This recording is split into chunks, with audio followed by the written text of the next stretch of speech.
Ladies and gentlemen, welcome back to Tales from the Infrared. This week, I am your host, Jim Kilvarn. Christian is lost somewhere. We haven't been able to find him. But, as per usual, we have the usual suspects. With us this week is Dean Esme. How you doing, Dean? Hey, I'm doing great, guys. Glad to see everybody. Just so you know, actually, we do know where Christian is. He has a non-life-threatening but painful medical thing he's going through, so our best wishes go out for him, and we'll see him back in the future. Very much so. Chris, get well soon. We're hoping to see you next week. And as I said, as usual, the usual suspects. Let's start off with Rachel Edwards. Rachel, how you doing? Yeah, I'm okay. Still waking up. You're okay? Still waking up? Okay. Get that coffee. I'll do the thing. Do the thing? Yes, I'll do the thing. All right. So. And Nephenor of Thrall. What are you people doing in my bedroom? Get out of here! Hey, you probus, it's time for a little bit of vengeance.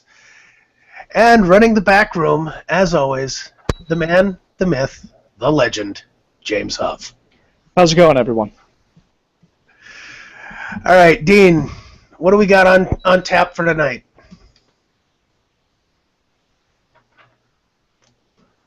Dean? When did it get to me night? Excuse me, I was muted and didn't realize I had muted myself. So this week, which these are the show notes that you'll also find links to all these in the show notes on A Voice for Man, and they're on YouTube. Why Revolution 60 is offensive in every way.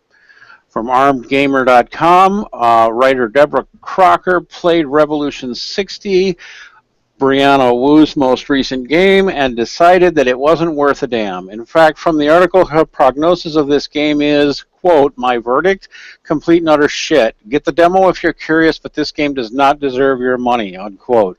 Harsh words. Now, this game came out back in June of 2014, but it's only recently that we've heard anything about it, and based on the review, as well as the reviews of other players, we can understand why. I am quite certain Brianna Wu is even now feeling harassed and suffering PTSD from the bad review. Next story, female Thor is what happens when progressive hand-wringing and misandry ruin a cherished art form. This coming from Breitbart.com. By the way, cheers to them for putting misandry in the headline without quotation marks. Anyway, the recent idea of Marvel Comics to turn Thor into a woman turns out to be an even bigger bust than anyone had imagined. This is probably one of the most blatant moves to change everything based upon the social justice crowd whimpering. Pandering to the loudest voices has done nothing but ruin a great pastime, and comic books seem to be well on the way of following this trend. Included in the end of the Breitbart article is several pages to issue number 5. Reboot. Not only is the dialogue cringeworthy, in fact almost to the point where you will break bones, the plot itself seems to be completely ignorant of anything worth a damn. It's kind of hard to argue with a steady drop of sales in the title, from issue 1 selling 150,000 plus, but issue 4 only breaking at about a third of that. Next story, we have The War for the Soul of Geek Culture, or More Corruption in Media Attacking Geeks. Joanna Mary has decided to add Movie Pilot to the list of sites that lack ethical practices in reporting. This op-ed, at least I hope it's an op-ed, as it's full of bullshit, continues the practice of lying to the reader about the misogyny that is supposedly completely rampant in gaming and geek culture. Fuck you, Joanna. No, it's not that we don't like women, it's that we don't like you. Anyway, moving on. Developers shooting the messenger. Stop blaming the press for sexist extremism in games. This from VG247.com. Quoting, the popular video games press is not responsible for gaming's enormous community problems, says Patrick Garrett, and developers proclaiming otherwise would do well to adjust their stances. The opening sentence of this article shows how biased this person is. The problem with this is that they only give fan service to the people who started what created Gamergate. However, the comments on this article, which we do suggest you go ahead and read, do show some promise. In other words, he's getting some pushback.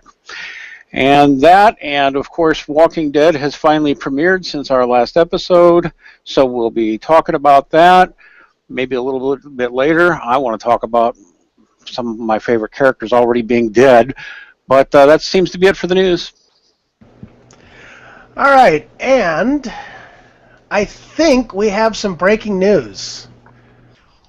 Oh, no. Yes, breaking news. Fortunately,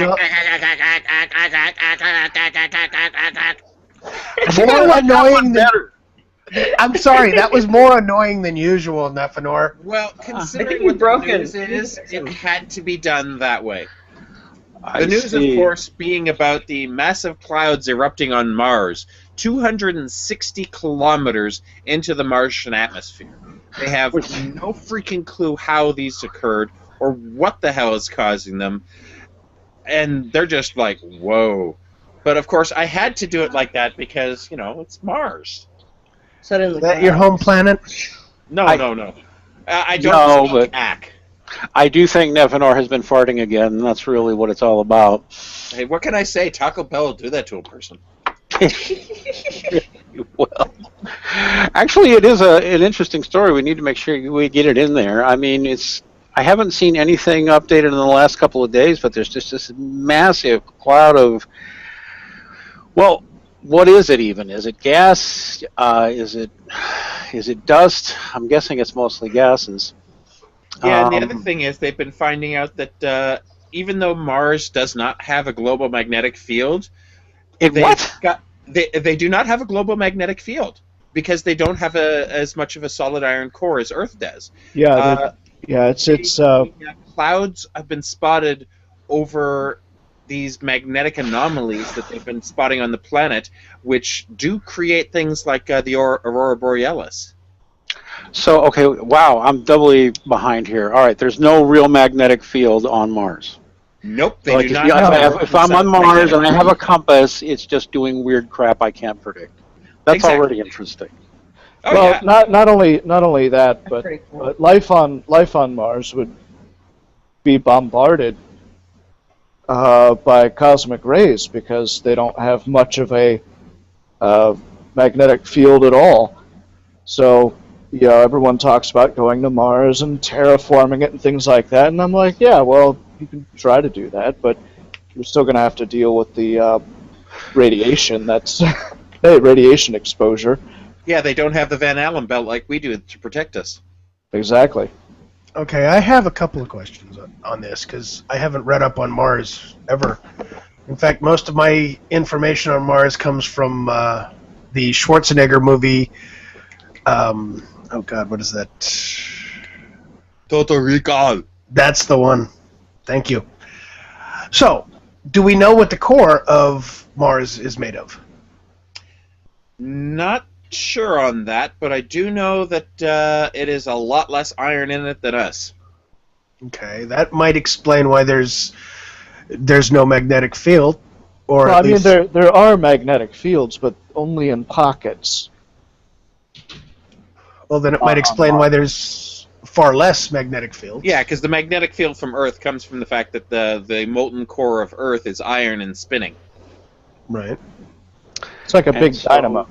I mean, the gravity of Mars is about a third of that of the Earth, so I assume its total mass is about a third of that too. Yeah, it's actually on Mars it's 38% Earth gravity. Right. So I don't know. There's not as much, and so it's interesting that it develops pockets of magnetism. But even now, I'm looking at this, and they think the plumes may have something to do with that. I don't think so.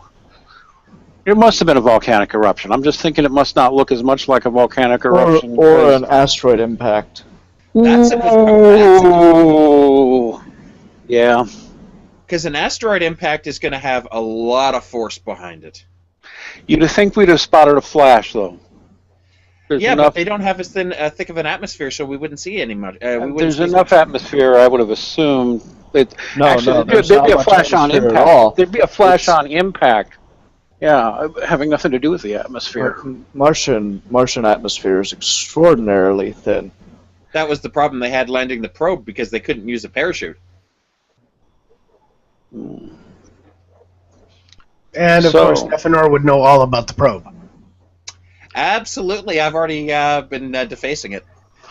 You know, I wasn't going to mention this, but I saw recently I was watching on Netflix and finding some stuff from the History Channel. Now I know why everybody's complaining about the History Channel, but it was a, quote, documentary about the possible existence of a secret moon base that NASA is covering up. And on this History Channel documentary, they said there may be stuff on Mars and on Mars' satellites as well. Maybe now we have our proof. No. I really think this is a... You can't prove that it's not the proof. Actually, I do know that there is no moon base, because as soon as social justice warriors started becoming prominent in the early 60s, I went to the government leaders and told them, you guys aren't leaving this fucking planet or we're destroying you because you're under quarantine. Oh, you bastard. You got to fix this problem. You're not leaving.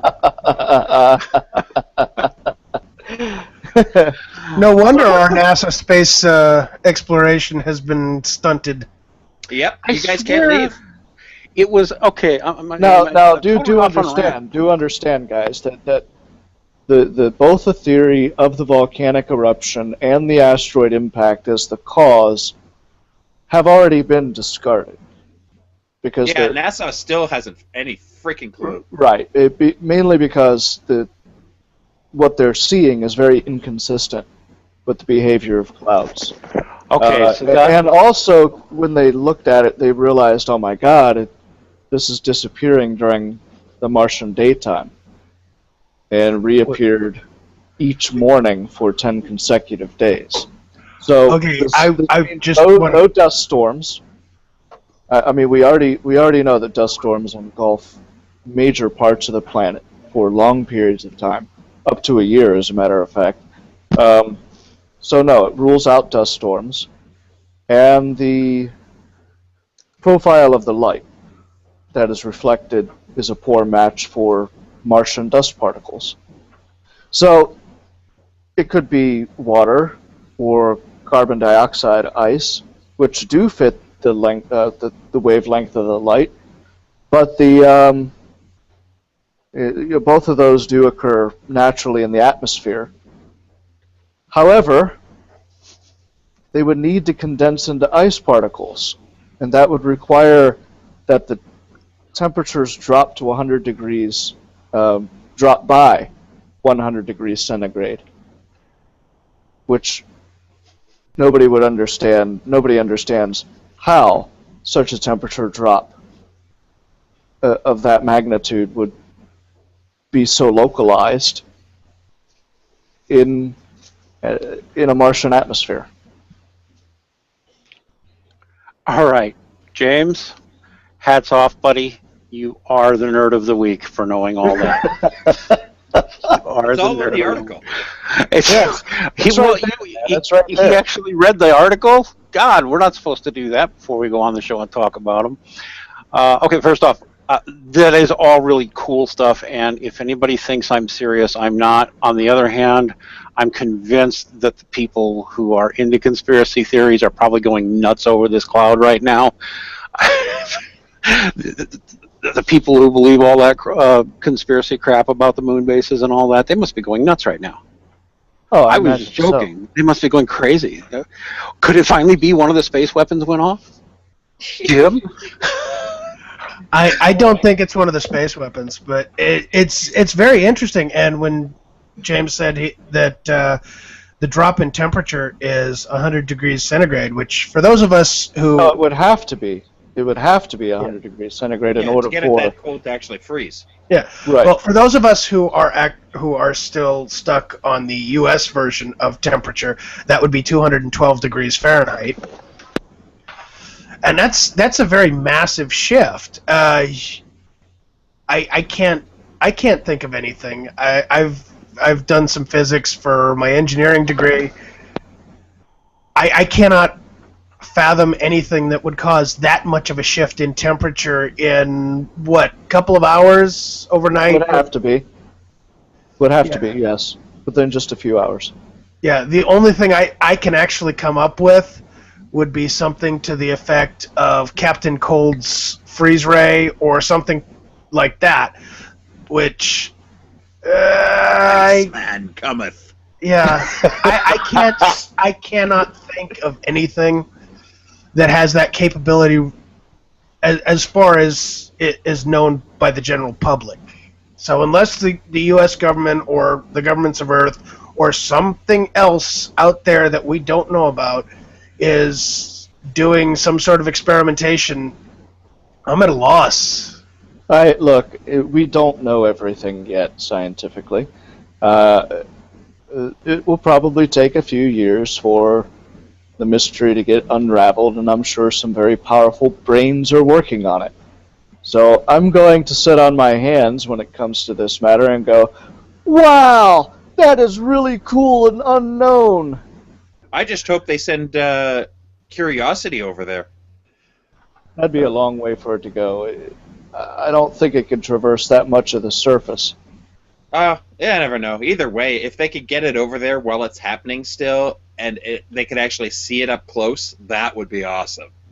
Well, not only would it be awesome, it would allow us to at least gain a slightly better understanding. And, you know, I right now am going to have to start watching this because this just That sounds total really- geek stiffy right there. Yeah. My boyfriend will actually be really excited to know that. Your boyfriend would be excited to know that I have a geek stiffy? Wow, that's No, interesting. about the clouds on Mars. Jesus. Yeah, but he's Italian, not Martian. They don't have spaghetti up there. Well, I guess we'll keep an eye on it. I'm going to go with Meteor Strike. The only reason I don't like that is there would have been a flash. Something would have been noticed. Don't need a lot of atmosphere to make a flash, but I would actually go more with Volcano, but the problem with that is that the huge drop in temperature kind of throws that out. So Ice volcanoes. Look, not to mention the oldest flows that we've seen on Mars are millions to tens of millions of years old. It's been a long time since Mars has been geologically active.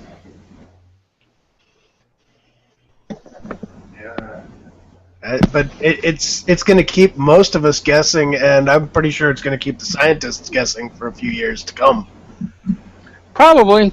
Although you never know, something might come up and I go, oh, now we see what happened. But Yeah. Well, like Nephenor said, getting Curiosity over there would definitely help us figure out what it is. I hope they can do it, but It's Who a knows? long way. Yeah, I hope they get some kind of a rover or something over to take a look. Well, they at it. still have the other half of Curiosity in the atmosphere, so maybe they can get it to move closer. well, if they can take pictures and get some sort of readings and whatever we've got, it's better than nothing. so, I guess all we got left is speculation. Let's try looking at one of our other stories. This has to be. I'm just gonna pick it because I feel like it. This has to be the dumbest fucking quote I have heard. So, quote, the popular video games press is not responsible for gaming's enormous community problems. Okay. And developers proclaiming otherwise would do well to adjust their stances. Dean, that quote is worse than you think, because you notice how it says Patrick Garat? Yeah. That's an exact quote from the article, and he's the one writing the article, so he's citing himself. And I just heard the world facepalm all at once. what I'm actually wanting to know is, does Patrick Garrett have the power to enforce this clear edict/warning? I mean, that really reads like a warning. in a big way. Okay, please, Dean, explain that one to me. I'm curious. Why do you say it reads like a warning? Developers proclaiming otherwise would do well to adjust their stances. Do well to do so, or what? I would There's agree. actually That been a does few sound developers who've been coming That does out sound like a and threat. saying, "Tell him to shut up." Have we seen that? Yeah, there's been a couple that's like, "Don't you dare threaten us." Yeah. Yeah, that sounds like, oh, we're not going to review your games. We're going to trash you, whatever. What is wrong with the video games press that they just can't? Go ahead, say something. What were you going to say, Rachel? It's just really dumb. It really, really is. How anyone can even say that? They're like, oh, we just have a community problem. No, I think the problem is that you don't respect your audience. You don't respect your audience, you hate your audience, and you don't feel that you are like your audience. That you think that you're above them. And with that mindset, you say bullshit like this. Well, my take on it is not only is it bullshit, it's a complete lack of listening to what's going on. It's a complete lack of checking out both sides, and this isn't just coming from the video gaming press. This is actually also coming from mainstream media as well. But that's because a lot of these different people, the developers like Brianna Wu and stuff like that, have friends in the mainstream media, and that's how it sort of started making its rounds. Otherwise, they really wouldn't have given a fuck, not a single fuck, about what's going on in the gaming press. None. Not a single fuck was given. But I'm going to disagree slightly in that if you look, it's always about, women getting attacked. It's always about these women have gotten death threats, rape threats, everything like that. And yet... But how many of those happen, like, every day on the internet? And that's really what it comes down to. These people aren't really big names or anything. They're only known for the fact that they were attacked. And the thing about it is the only reason why anybody even knows or cares about it is mainly because of the friends that they have in PR and the friends they have at Recode. And that's really what it comes down to. I'd have to agree with that. But I've got to ask, why aren't we looking at the other side of the story? Why is nobody saying, okay, this is this side, let's see the other side? The whim guy? Go ahead, Neff. Well, that's just it. The only people that are actually looking at the other side are people like Breitbart. And I hate to say it, the right-wing media. And unfortunately, even though I am not right-wing, I do give them credit for actually taking it on. But when it comes to the establishment media, I just have this to say. Go on, I whisper, as I unfold my hands toward the open sky. It flutters and escapes from my fingers, soaring gracefully into the cool air. You are free now, I call out. My last fuck is gone. I have nothing left to give.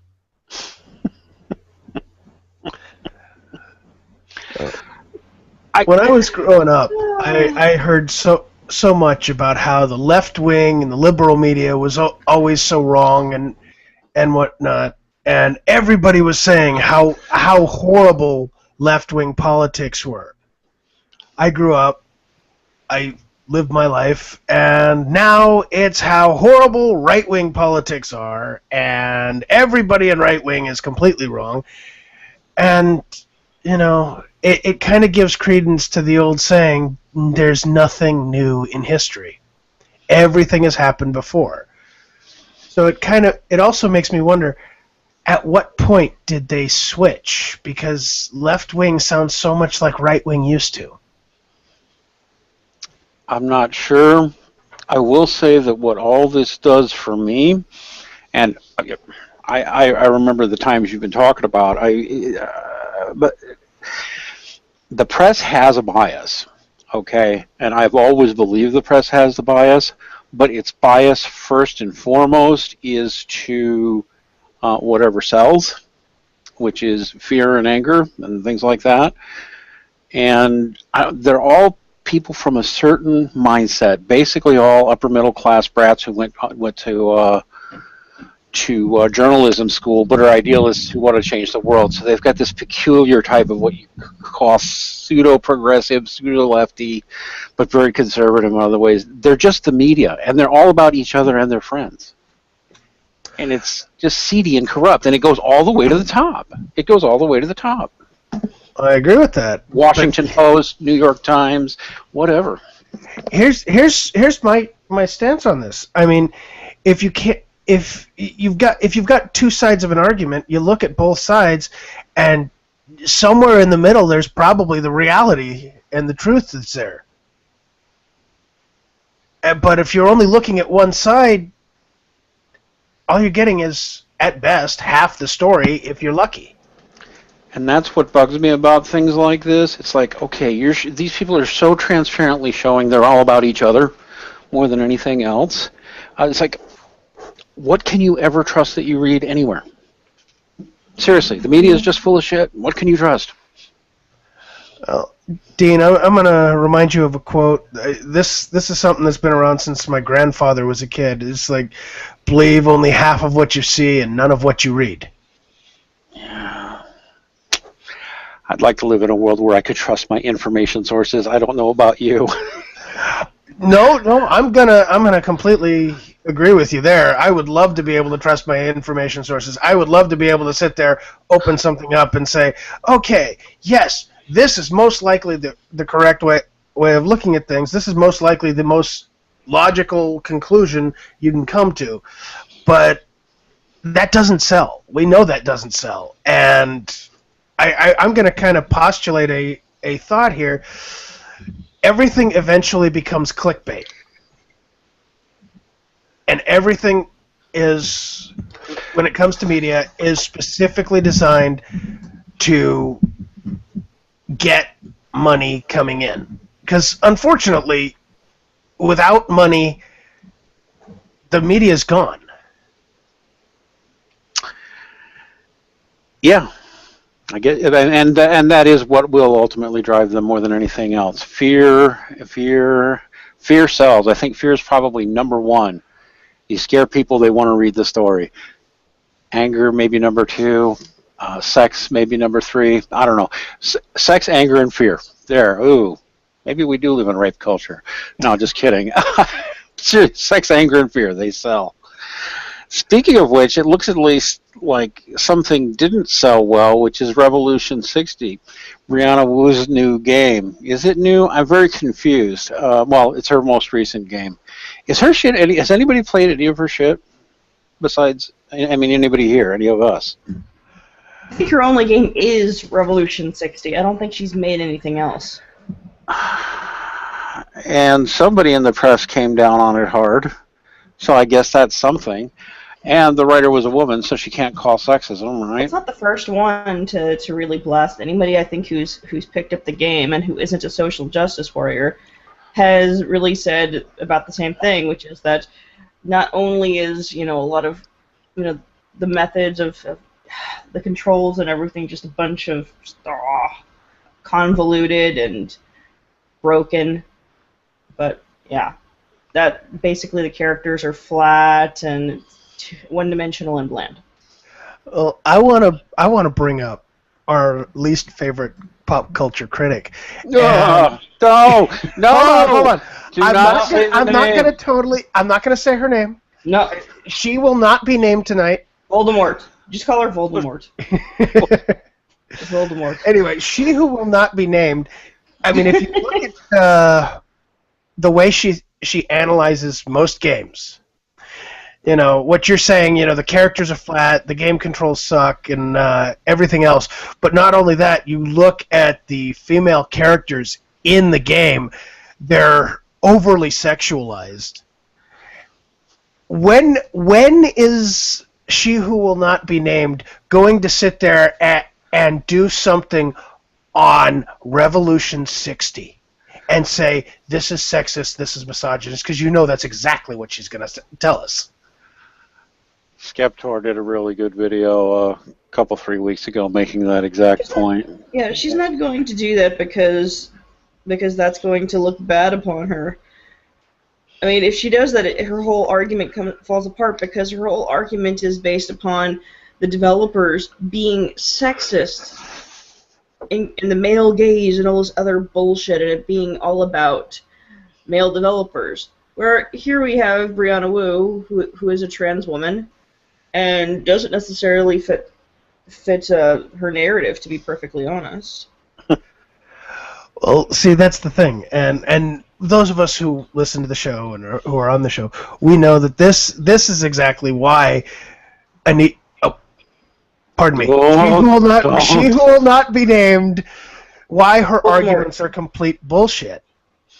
Because it only attacks the straight, or well, I'm not even going to go straight white male. I'm just going to go with it only attacks men. It's only there to attack men. It's not there to sit there and say, "Oh, this isn't correct when it's done." Period. This is only incorrect when it's done by men.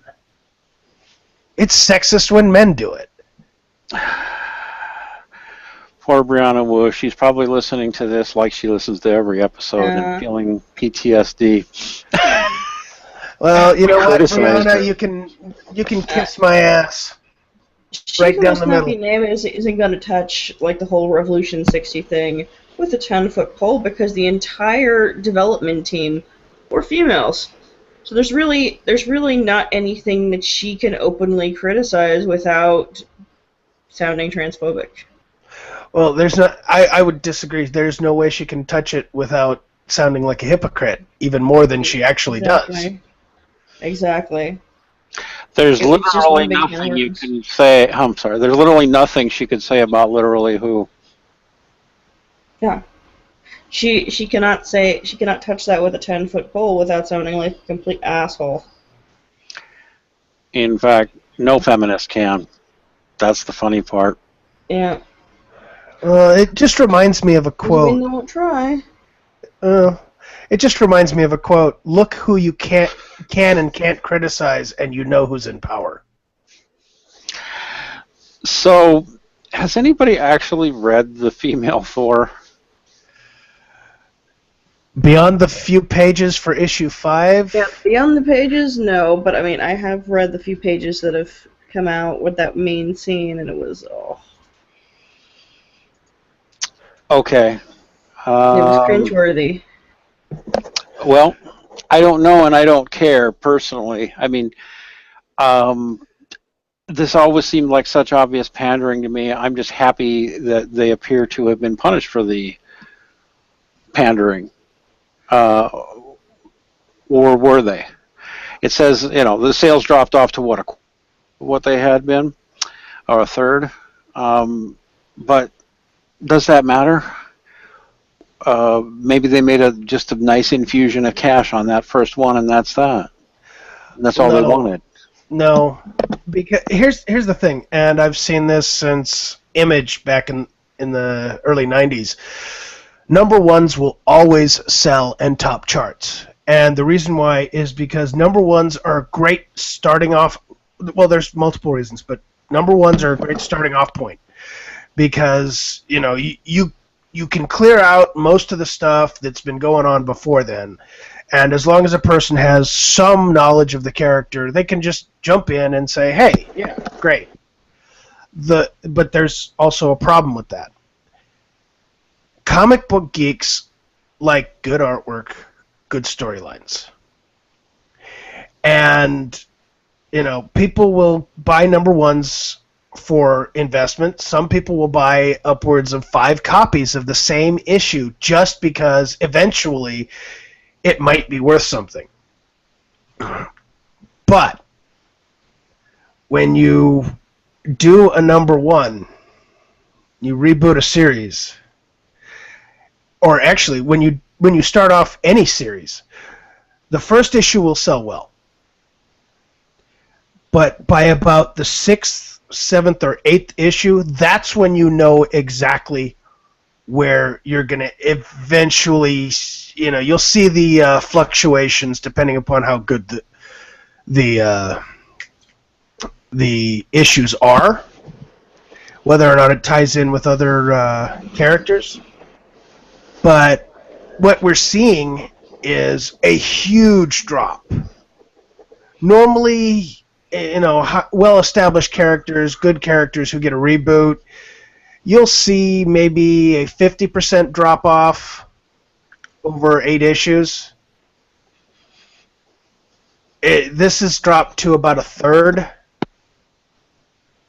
It's far worse than they thought. This is not going to end up being a long-term change. This is going to be short-term. It's a stunt. It's a stunt to infuse it with money. It might last a year. Well, that was my point, though. Maybe we're not. I mean, it sounds like they're being punished with low sales, but if you're cynical enough, they may have budgeted it all out and say, well, if we could sell 150,000 of these first issues, and then plan on producing 10 more. Just throw them out, and we know this is temporary. Sort of like a Death of Superman thing. They only do that to sell those Death of Superman. They've done it at least once, if not twice, haven't they? I mean, no, they only killed Superman once. No, they did change him, and they did a few other things over the course of the next couple of years. In other words, if they budgeted for it, they might have just been like, yeah, we know we'll lose a shitload of readers. Who cares? It's Thor. Not that many people read it anyway. I mean, I'm just being as cynical as I can be, right? Yeah, I get that. But the thing with it is for long-term sustainability, when it comes to especially comics, which, Thor is a character who's lasted for a long period of time. I mean, he's been around since, I think, the late 60s, early 70s. Sure, that sounds about right. Late 60s. Yeah. How many characters do you know of who have actually stuck around for that long period of time? The X-Men, Batman, Superman, literally the big names. Thor may not be one of the big names, but he's still had some staying power. And the two things I want to know are, well, one thing we won't find out for a little while. One, sales numbers for about issues 6, 7, and 8 versus the sales of Thor just before they rebooted with female Thor. And that will tell you how long it's going to be sustained. So here's my question, and you're probably the only one who can answer it. Maybe not, I don't know. Does anybody even have it in them to be mad about this? I mean, are literally our comics fandom angry, or are they just looking and all rolling their eyes like I am? I'm going with rolling my eyes. It's just, we've seen it too often. We're seeing it with Captain America. We saw it with the DC Universe a few years back with the New 52. It's almost like they want to do this every couple of years to, I don't know, maybe boost sales for a short period of time. Yeah. Yep, can't even blink on my outrage meter. Although, speaking of actual sex changes that make sense, I don't think we got this in the show notes, but did you guys see what's her name? The same actress is returning for as Missy in the next season of Doctor Who. I know we're not going to spend the whole time. We're not going to spend the whole episode on Doctor Who, but yeah. Well, we called it. She wasn't dead. I think we knew she wasn't dead, but she actually did a really good job.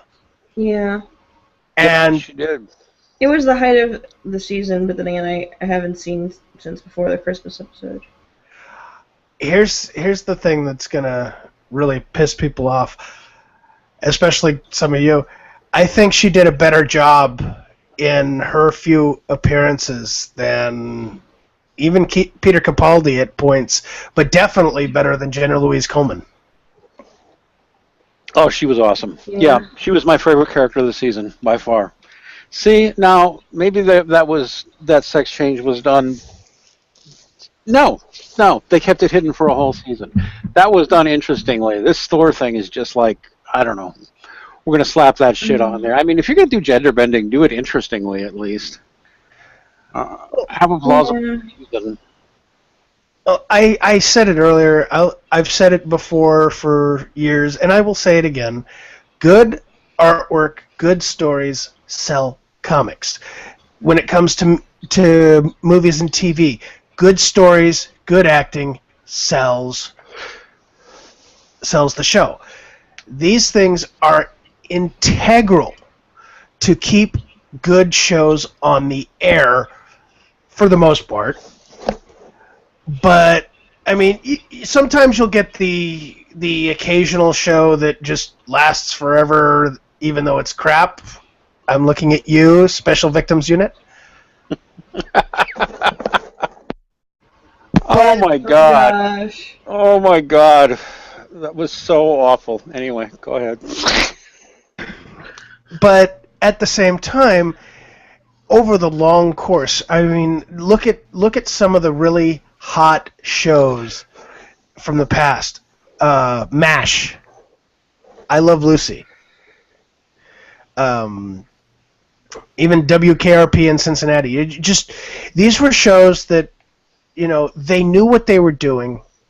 They knew what they were, and while occasionally they'd stray from the boundaries, what kept them going so long and so well was because they knew how to stay within what they were. Yeah. And they tried. I'm gonna kind of segue into The Walking Dead a little bit, but they knew how to make you interested in the characters. They knew how to keep you interested in what's going on with who these people are, and I kind of see that lacking in Walking Dead. I mean, I like the show a little bit. I've been getting caught up, but it's literally every time I start liking a character, with the exception of Daryl. Here, I'm going to jinx it. But every time I start liking a character, boom, that character dies. Well, now that you mention it, I've mentioned this in previous episodes, but might as well mention it now. Over Christmas, I read the Walking Dead comics basically all the way up to just about the point we're at right now. And so it is interesting when I compare what they did with the comic versus what they did with the TV show. I have to say it's impressive because it's very clear. Like when I first started reading the Walking Dead comics, I'm like, I don't think I would have bothered reading this past the first issue or two. It wouldn't have sustained me.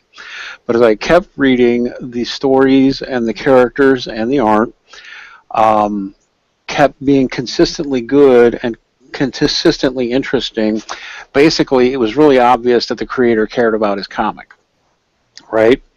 And then that same guy is running the TV show, and even though there are significant differences between the comic and the TV show, they both show that same commitment to really getting into character development and really getting into plot development, and which is one of the reasons I'd say the show is keeping its fan base. Those who've stuck with it can see the effort that goes into being true to this universe they've created. That would be my opinion anyway. Well, I agree. And like I said, good acting, good stories, sells.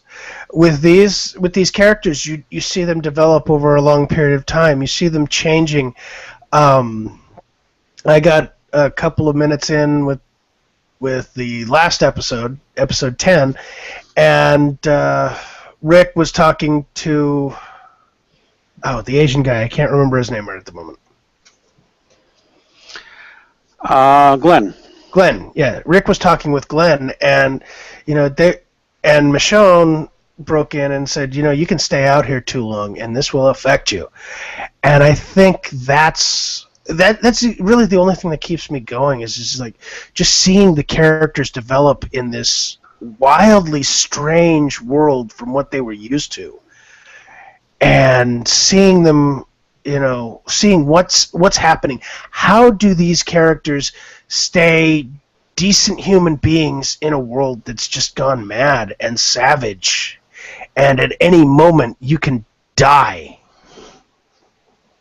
Yeah, or whoever you care about can die.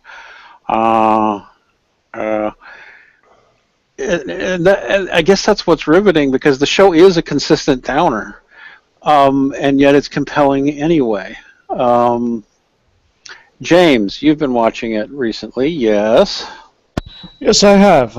I've enjoyed the show immensely. I think the last episode I saw was really good. Really enjoyed it a lot. The episode before that, when Tyrese died, I kind of saw that one coming. Did you really? Yeah. I just, something was in the back of my head going, yeah, I don't think he's going to be on much longer. It started when he was in that hut with the kid, and he let that guy live himself, and then walked out, and it the guy eventually got killed. I think his sister or something went in there and killed him. But yeah, I knew in the back of my head he didn't have what it was going to take in order to make it. I kind of had the same thought, because he was, and what's brutal about it is, it's basically because he's still trying to hold on to the good parts of humanity that are, slipping slowly away from just about everybody else. He was holding on to it harder. That would be my theory. And like I said, they were saying, you're not going to last. There's no way you're going to last. They were saying that to him. That one character that was eventually killed was saying the same thing to him. So why do we like such a downer of a show, though? You know what? I would posit that we like it because it reminds us that even though we try to be decent and good to each other, when the chips are down, we're not going to be. We really are not going to be good human beings, no matter what we want to tell ourselves. In this type of situation, which I hate to say it, is very similar to how we used to live in the distant past, it's kill or be killed. There is no other choice. Oftentimes it's your life or something else. What are you going to do? And that, I think, is what's the most compelling and what's kept not only the show going, but also the comics. Yeah. True to my prediction, in the comics, where I got is just a little ahead of where the show is. And remember, a couple weeks ago I was saying they're going to go on ahead to go to Washington, D.C. Well, we can see that's where they're headed. And so this new white guy, Aaron, shows up. He is from the comics, so they are kind of getting back to following the storyline of the comic for anybody who cares. In fact, this is probably a good time to jump into the comic. Yeah, in a Darwinian world like that, it's just like the only thing that matters is what it takes to survive, and everything else just has to be shucked off, and that's, ugh. I don't know. Yep, you're right. That's what makes the show worth watching. Well, I think part of it is also we are at a point where we don't want to think about that, but we still do crave it. A small portion of us psychologically still craves that it is a kill or be killed world. And as sad as that sounds, that's why I kind of think this whole equality thing that everybody's trying to fight for is never really going to happen, because human nature is going to take over. Even if we actually create it, human nature is going to take over and ruin it. Or, on a more positive note, it might be we're viscerally getting that so we don't have to play it out in the real world. And maybe that's really it too. Part of us wants to feel that thrill of survival of the fittest, but then the show is over and we're back to the normal world, and we don't have to be that way to each other. I think that actually tracks more with what I've been seeing with video games and more violence in movies and TV, is that, yes, that is more of how we're doing it. We're coping with our need for that through media in order to not go into that, which is actually much more of a brighter perspective, and I'd love to look at it that way. I really would. Well, and like I don't know if this has ever been proven. Correlation is not causation and all that, but from what I've read, the availability of porn has led to a decline in sexual assaults. So, maybe anything like, because actually I don't have a good view of porn. I have a really mixed view about it, but again, there's an argument to be made. Any kind of media like that, it doesn't encourage the behavior. It sort of gets out our urge for it, So I don't know. Well, I want to posit a hypothesis, and I want you to check me on this, Dean. If they could link the rise of porn to a decrease in sexual assault, the rise in violence in video games and TV and whatnot to a decrease in criminal activity, would you sit there and say, okay, it can be shown, I'm all for this? Because honestly, if it can be shown that a rise in those things, a rise in pornography shows a lower sexual assault on people, a rise in violence on TV and video games shows lower criminal tendencies in society, I'm all for it. I am all on that and say, do it. Yeah, I don't. Like I said, we can't posit. Correlation isn't causation. Nevertheless, it's intriguing. I think porn, to be honest, for most people who make it, is probably. I know there are exceptions, and Rachel's even interviewed one of them, who just think porn and sex work is great and it's wonderful, it's fulfilling. I don't like it for that reason, that I think there are really people in it who really wish they were doing something else and feel degraded and damaged by it. But that's why I can't say I see an unalloyed good, even if it did do all those other things. But yes, on balance, what does the least harm? It's pretty obvious. Well, I will say, if they're in that, I want to point something out. If they're in it and they think it's doing them harm, and they're staying in it, that's on them. I mean, I know it's harsh to say. I know people probably send me hate mail for it, but it literally is on them. If they're staying in something they don't like, that's their choice, and they have no one to blame but themselves. Yeah. Well, at the end of the day, yeah, they're responsible for their own choices. I mean, people fall into it. They realize they have nothing better to do with their lives.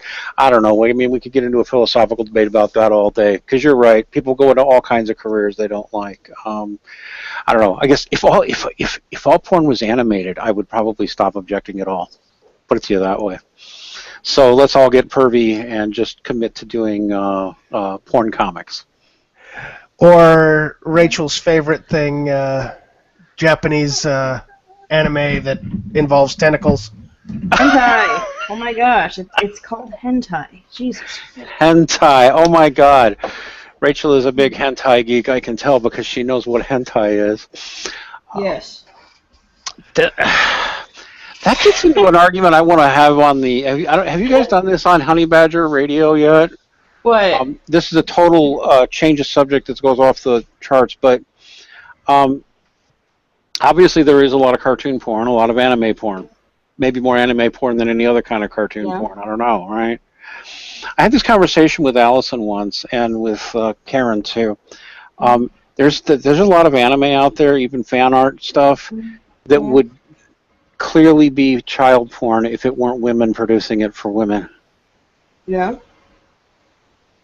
Well, the situation and the reason why we outlaw child porn is to protect kids from being abused. I don't think that images, that just the mere image of children, is going to make people want to then go out and rape children. No, it seems entirely plausible it might go the other way. If nobody's getting hurt directly from it, I think that the reasoning behind banning child pornography doesn't really count in that situation, because you aren't abusing any actual kids. Yeah. And it's kind of a weird gray area to think about. But it is a weird gray area to think about. I'm not asking you to take I said gray area, not gray, but Gray. Yeah, it's a very gray area. I agree with you that it's a gray area. If you told me somebody's distributing child porn, but it's all just drawings, I would be like, well, should I? I don't think I want to say that should be illegal, but I don't think I want to say that's okay. I don't know. It's gray. The point I was getting more to is the apparent hypocrisy, because I have heard there is this stuff out there on certain forums run by women, made by women, for women, that would qualify as child porn, and nobody says anything. Exactly.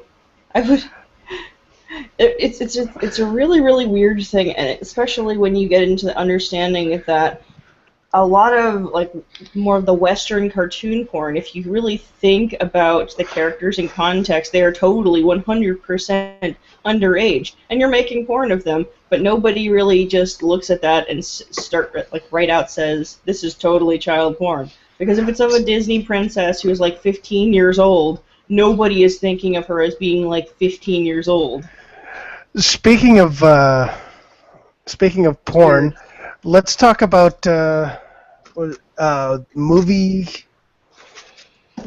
Let's see, movie pilot, and that op-ed piece. I think I'm hoping. I did not read it. Piece. I didn't read it. What the hell is movie pilot? Movie pilot tends to do just basic reviews of movies and TV shows that are coming, and apparently op-eds.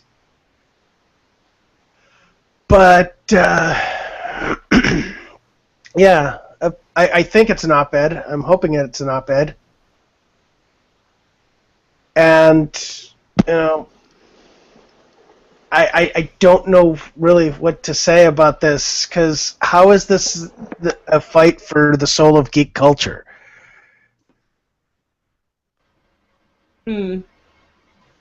Well, okay, I see there's a fight for the soul of geek culture. The question itself is stupid. I do not believe geek culture can be destroyed. I don't believe anybody can co-opt it. I believe, I may be wrong, okay, but it may just be that the geeks are just throwing out the non-geeks, and that's what's really happening. Because geeks like us aren't going to change, and we're not going to go away. So what soul is there to fight for? Am I making any sense? No. Well, no, I got to agree with that. I mean,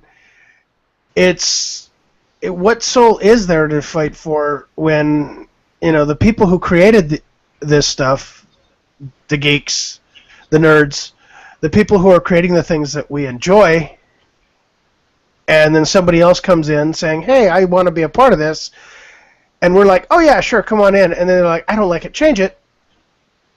At some point, you got to sit there and say, well, you wanted to be a part of it, either enjoy it for how it is or leave.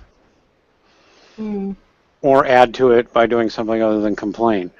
But, I'm just sitting there, I think, in the end, nerds win no matter what. Because nerd money still spends. We are the champions, my friends. This fucking article right here, I'm just looking at this now. Jesus Christ, it says what started out as a lie by a bitter ex-boyfriend. But here's the thing. If Aaron Joni was merely telling a lie, I gotta say, it probably would not have gotten this far. People would have just sort of dismissed it and just sort of, did their best to ignore it. I think it actually has a good deal of weight, to be perfectly honest. I mean, Those of it us, was the and reaction that everybody had. I'll even do an argument from authority here, which I really rarely do, but since I do the show with Aaron and hang out with people who talk about abusive relationship, Aaron Gigioni would have had to have sat down and studied for weeks how to write a believable story about being in an abusive relationship, because what he describes hits every common thing you find in an abusive relationship. He was in an abusive relationship, textbook. He really was. Or he's just brilliant about lying about that. Go on, Rachel. I would agree. I would absolutely agree. A lot of the stuff that he described when he was talking about this relationship, it's something that I would say it's a lot more real than some of the things that have been said by the gaming press. I mean, and that's why it starts out, and that they're still just a bitter ex-boyfriend. No, it's had legs because he's more than just a bitter ex-boyfriend. Go on. Sorry. Yeah. If it was just a bitter ex-boyfriend, these people would not have freaked out the way that they did as to what he said. It was not necessarily what he said about Zoe, but what it said about everybody else who was friends with Zoe, who was friends with her and who were willing to do all of these things, and they didn't really care about how corrupt they were or these kinds of decisions that they were making. It was like something that they did without a thought. I mean, I don't know about all of the allegations, but if you even have something like, if she really was indeed sleeping with her boss, just the very thought, like, oh, I'm just going to do this without a thought, it is so telling. I'm just going to go sleep with my boss because, and that's not going to be a problem at all. That doesn't bother me at all. That's ridiculous. It's just so. All right, and now if it was just a bitter ex-boyfriend, there would not have been a DMCA claim. There would not have been any kind of legal action. It would have just been, shut up, leave me alone. But she has gone through specific trouble to gag him from speaking and to basically have everything he said tried to discount. And you don't do that if what he's saying is not without a hell of a lot of damage. Yeah. If it holds no weight, you're not going to try and silence the guy. I want to point something out. If you go to the latest, oh god, if you go and you look up BPD, bipolar, borderline personality, the cluster B personalities, one of the fears that they have is fear of the truth getting out there. And this strikes me, her actions strike me very much, the actions of somebody trying to silence someone who is putting the truth out there of how horrible the person is. I mean, somebody correct me if I'm wrong, but does that not does it not strike you that way? I think it's been hinted at least more than once that she, either has bipolar disorder or something similar. I think it absolutely has been hinted at by people who know her and things like that. This is not a very mentally stable person, and yet everything is being then blamed on Aaron Joni for everything, that he's got this big internet hate mob and that he is the brains behind the operation, and that he's... I mean, do these people have any idea how many people are involved in the Gamergate hashtag who have never even spoken to Aaron Joni? Do they know how many thousands of people go on this hashtag? Because are they aware that Aaron doesn't participate and doesn't even fully approve because he thinks he's a social justice advocate himself? Yeah. I increasingly, just as I look at things like this, think, you know what, there's just parallel universes. Those people live in their universe, we'll live in ours, and that's just all there is to it, because War for the soul of geek culture. Sorry, you've already lost. I'm not going anywhere, and I ain't changing. So, I'm sorry, I'm talking too much. I'd hate to say the word like fake geek in this I know. situation. I really do. But when the betrayal that happened in the games industry is not merely just these people talking shit about gamers. It's that we put a good deal of trust in them because the assumption I think by a lot of us was these are people who are like us, who know what it's like to have to suffer for your interests and things like that, and yet these people they hate other nerds. They hate nerdy men. They shame them. They are disgusted by them. These are not the kinds of people that I really consider to be nerds and stuff like that. It's like being a self-hating nerd. But I don't even know. I just get the feeling that these are not the kinds of people that I would even consider to be nerds. I know, it's really weird when the nerds have their own club that lets you in or out. I guess human nature doesn't change that much. But no, I'm totally with you. They're not real nerds.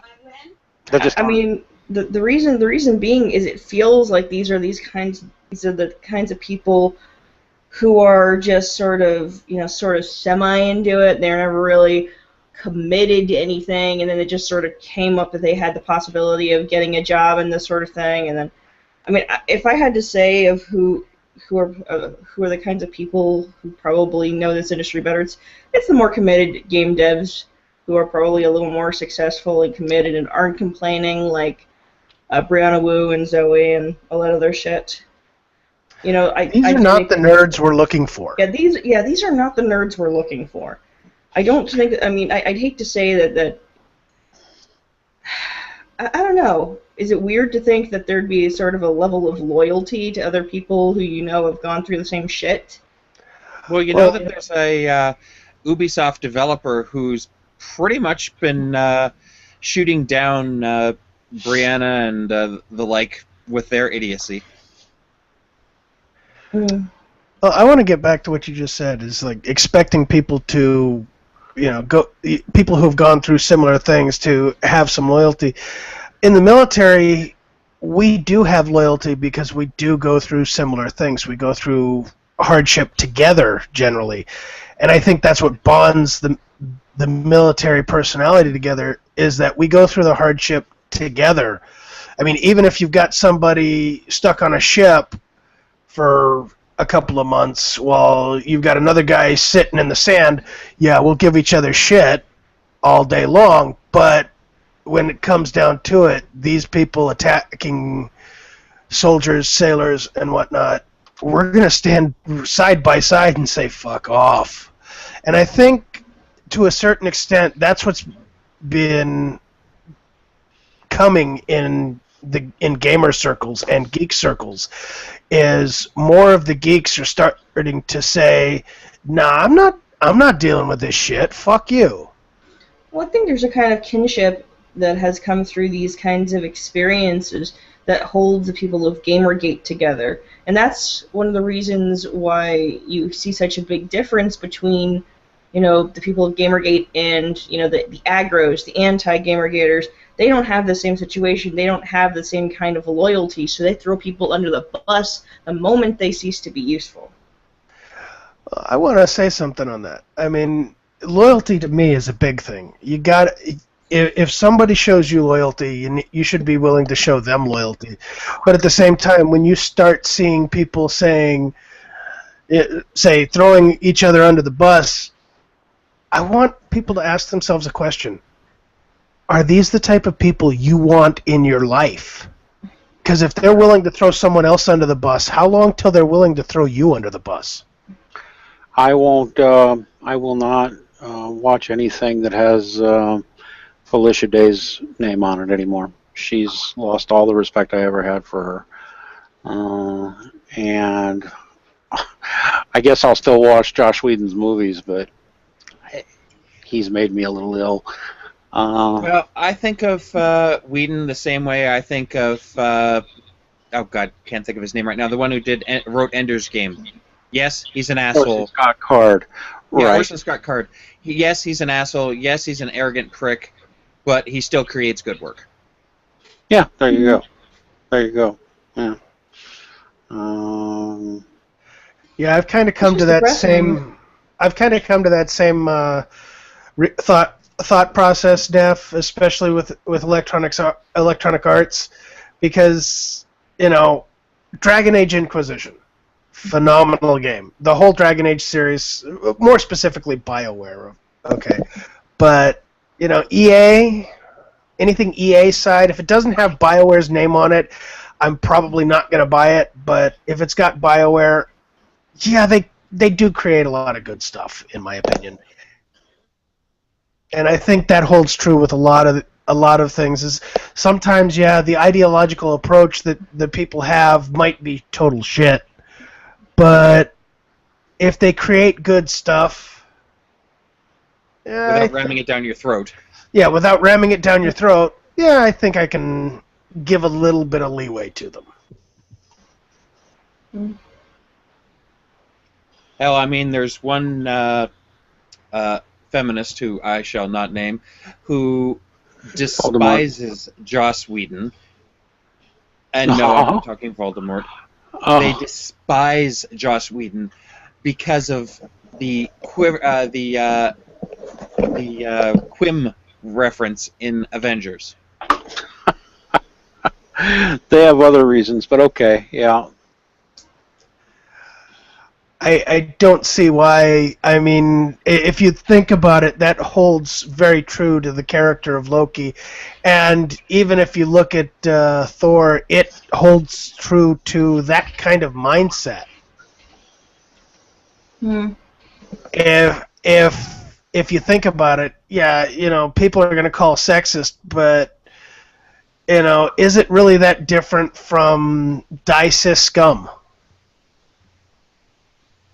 Well, I actually came up with something regarding that. You all know about Godwin's Law, right? Yeah, Godwin's Law, yeah, it's I don't like the way some people misuse it. All Godwin ever said was, as an internet conversation goes longer, the odds of Hitler being referenced approach 100%. So, And usually the first person who does it, you can pretty much say, you know what, you're an idiot.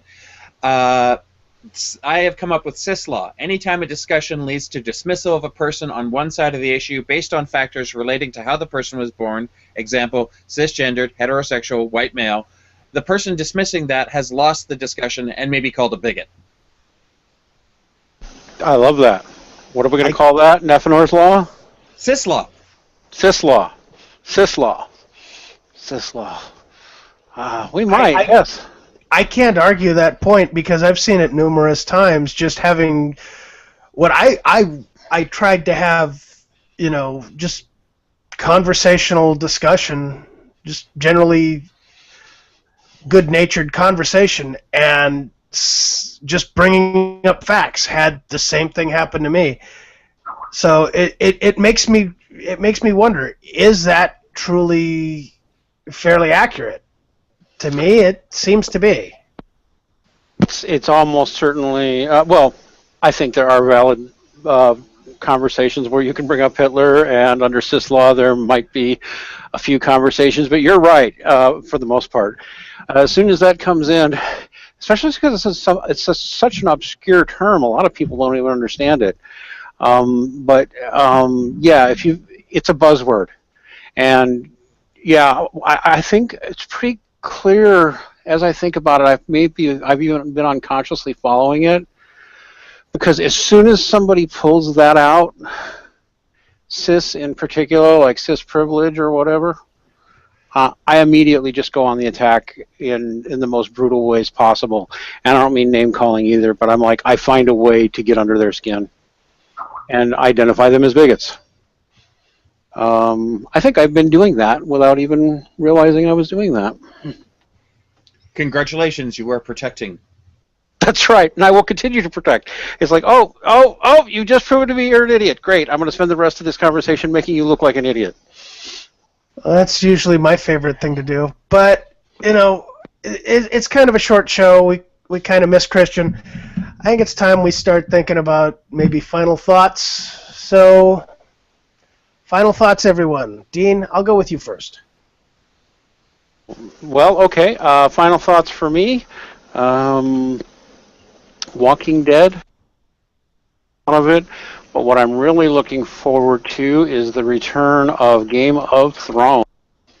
So, crows before hose, everybody. Game of Thrones is coming back next month, is it not? I think so. Yes. Yeah, crows before hose. Crows before hose. That's right. I can't wait to see what happens next. I'm looking forward to Tyrion Lannister. All right, Nephenor, what do you got for us? Well, I just have to say that it's about bloody time that people have been fighting against these social justice warriors. I just wish that we could find out some news about Constantine before May, because that's when they're talking about when we will hear whether there's going to be season 2. Oh, yes. Dream on. Kiss my ass. I actually enjoy that show. And Ended on such a good note. Oh, yeah, the season ender was phenomenal. All right, Rachel, what do you got for us? Final thoughts? Gamma 8, keep fighting the good fight. You know, things will be getting better. Ooh, child, things are going to get easier. Ooh, Shut up, Star-Lord. Okay, yeah, that was facepalm right there. Hey, James, can you lead us away from Rachel's singing, please? What are your final thoughts? Walking Dead, man, I tell you, that show has had me from the very beginning. It had me at hello. It really did. I love it. I really do. I think they've done an excellent job with the show. I think it's had a few lull points. I think that's part of every show, though. And I hope they get to Washington by the end of the season. That would be awesome. That would be awesome. And I don't really fret whenever certain characters kick the bucket. You could sort of see it happening. You could see it coming. Beth was kind of a surprise for me. That was about the only surprise that I really got, though, as far as characters kicking the bucket. I think they'll keep Rick. I think they'll keep Daryl, unless, of course, the writers go, oh, man, a lot of people like Daryl. We should just kill him off. Well, maybe you should stop asking questions about him, and then That would be they evil. won't kill him off, kind of like George. If you ask him when the books are going to be written, he'll kill off a character. We'll see. Well, I would have to wonder about that. I'm kind of afraid going with Walking Dead because, every time I like a character, that character dies. But I am fully looking forward to seeing what happens with Game of Thrones coming up. And I also can't wait for Gotham. Can't wait to find out what happens for Constantine. But beyond that, I have one other final thought. Geeks, keep fighting these people. Take back your love and pastime. And I'll be right there with you. Here. Beyond that, just one other thought, and that's take the red pill.